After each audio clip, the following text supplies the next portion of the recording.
6 దశాబ్దాల కళ వరికిపూసెడల project. YS Jagan హయాంలో ఎంపీ కృష్ణదేవరాయల కృషితో అన్ని అనుమతులు వచ్చాయంటున్న ప్రాజెక్ట్. అయితే ఇప్పుడు కృష్ణదేవరాయలు టీడీపీలో చేరటంతో ఆ క్రెడిట్ ఎవరి ఖాతాలో పడాలన్నది ప్రశ్నార్థకంగా మారింది. అనుమతుల ఘనత పూర్తిగా జగన్దే అయితే శంకుస్థాపన చేసి పట్టించుకోలేదని టీడీపీ విమర్శిస్తుంది. మొత్తానికి ఇప్పుడు అది ఎన్నికల అంశంగా మారటంతో రాజకీయంగా వేడి పుట్టిస్తుంది.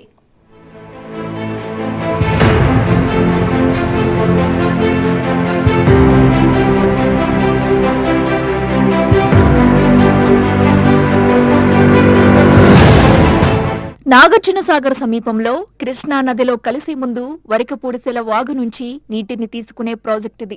ఈ లిఫ్ట్ ఇరిగేషన్ పథకం ద్వారా మొదటి దశలో దాదాపు 25,000 ఎకరాలకు, రెండో దశలో మరో 50,000 ఎకరాలకు నీరు అందించాల్సి ఉంది. దీనికోసం 60 ఏళ్లుగా పల్నాడు ప్రజలు ఎదురుచూస్తున్నారు. మాచర్ల, వినుకొండ నియోజకవర్గాల్లోని 4.5 లక్షల మందికి త్రాగునీరు అందించేందుకు కూడా ఇది దోహదపడుతుంది. పూర్తిగా పైప్లైన్ ద్వారా చేపట్టే నీటిపారుదల ప్రాజెక్టు కావటం దీని ప్రత్యేకత.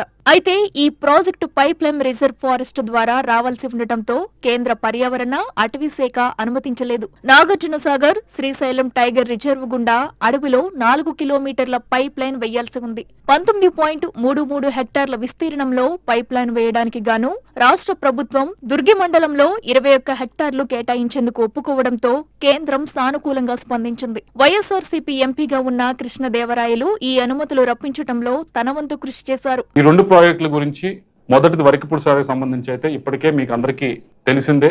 దానికి రావాల్సిన సెంట్రల్ గవర్నమెంట్ నుంచి రావాల్సిన పర్మిషన్స్ అన్ని కూడా ఇంకే ఆటంకం లేకుండా అటు అటవీ శాఖ పర్మిషన్స్ కానీ, దానికంటే ముఖ్యమైనది టైగర్ రిజర్వ్ పర్మిషన్స్ కానీ, ఇవన్నీ కూడా ఈరోజు వచ్చినాయి.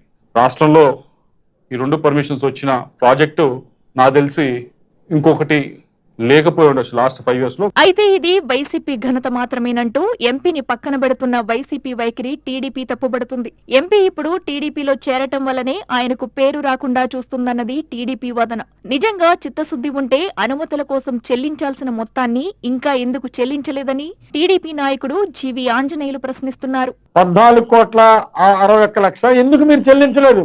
కేంద్ర ప్రభుత్వానికి, ఫారెస్ట్ డిపార్ట్మెంట్కి ఎందుకు కట్టలేదు? ఎందుకు అనుమతులు తీసుకోలేదు? 117 రోజులు మీకు సరిపోలేదా? మీకు చేయాలనే ఆలోచన ఉందా ప్రాజెక్టు?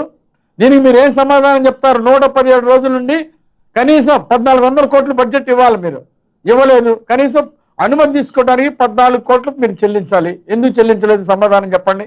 మీరు చేసిన పాపాలకి ఈరోజు వరికపూడిసెల ప్రాజెక్టు మీ అసమర్థత వల్ల ఆగిపోయింది, మీ చేతగానితనం వల్ల ఆగిపోయింది, మీరు నిర్లక్ష్యం, మీకు చిత్తశుద్ధి లేదు కాబట్టి ఈరోజు పల్నాడు ప్రజలు మీరు బలి చేశారు. ప్రాజెక్టుకు శంకుస్థాపన చేయటం వరకే పరిమితం కావటం పట్ల వైసీపీ విమర్శలు ఎదుర్కొంటూ ఉండగా అనుమతులు తీసుకురావటం మీద ఆ పార్టీ ప్రచారం చేసుకుంటుంది. మొత్తానికి ఈసారి పల్నాడు ప్రాంతంలో వరికపూడిసెల ప్రాజెక్ట్ ఎన్నికల అంశంగా మారింది.